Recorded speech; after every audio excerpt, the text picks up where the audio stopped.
Hi there, I'm Gerry Riskin, and I'm a principal in Edge International, a global consultancy to the legal profession. Joining me today is one of my colleagues from London, Jonathan Middleburgh. Jonathan's background is both as a barrister back in the day, but also an organizational psychologist. And we're here today to discuss the survey that Edge has completed, thanks to Jonathan, a survey on remote working, a global survey. Jonathan, thanks for joining me. It's a pleasure, Gerry. Thanks for doing this. Jonathan, I think I'd like to start by asking you to recount what inspired you to do this study. Well, the back end of last year, I was thinking about the pandemic and about remote working.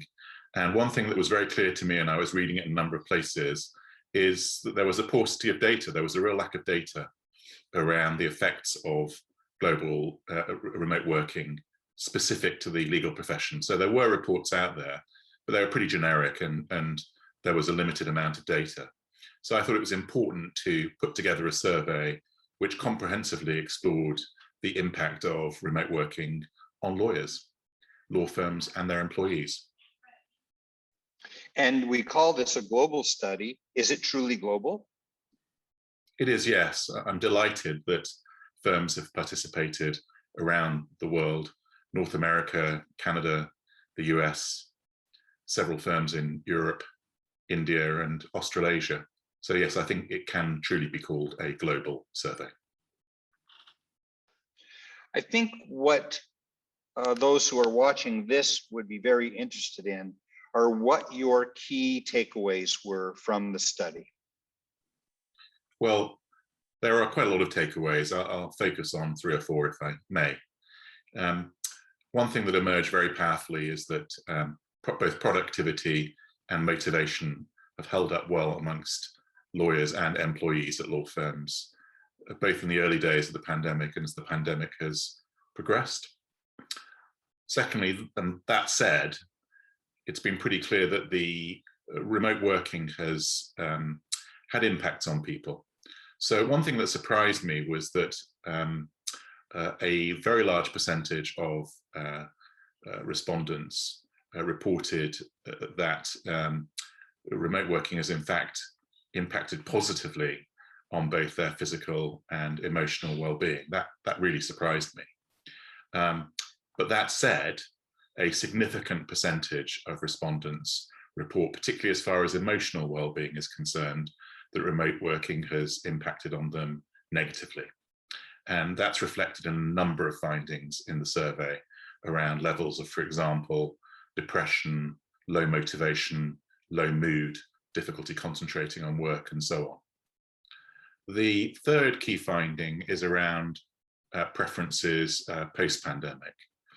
And there, the vast majority of respondents report that they would like to remote work at least 1 to 4 days per week post-pandemic.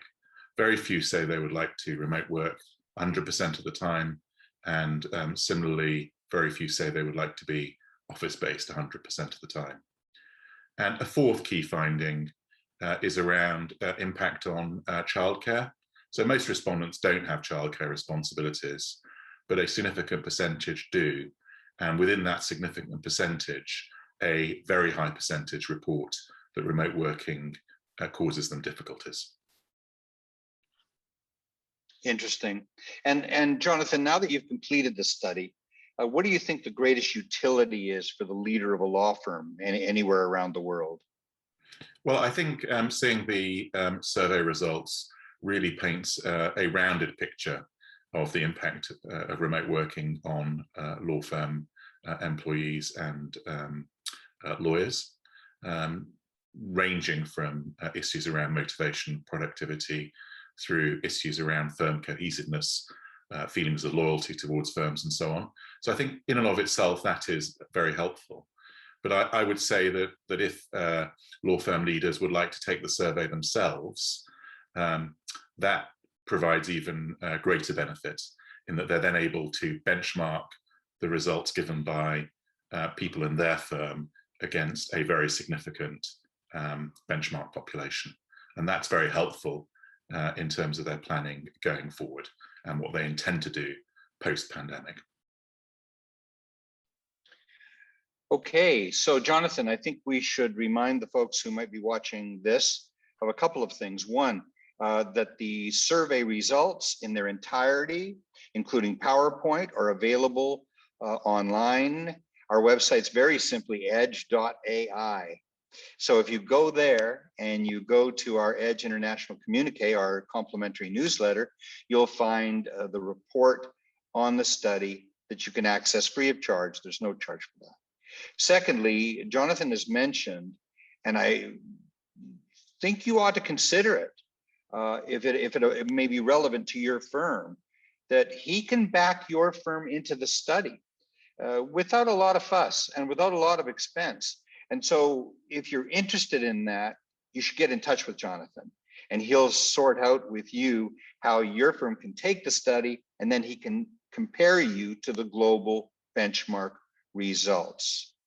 So I'll wrap just by saying, Jonathan, thank you on behalf of all of us within Edge. We're so grateful that you had this inspiration. The response has been amazing. And I'm just so glad you were willing to do this and so willing to take some time to just chat about it a little with me today. Thanks, Gerry. I really appreciate it.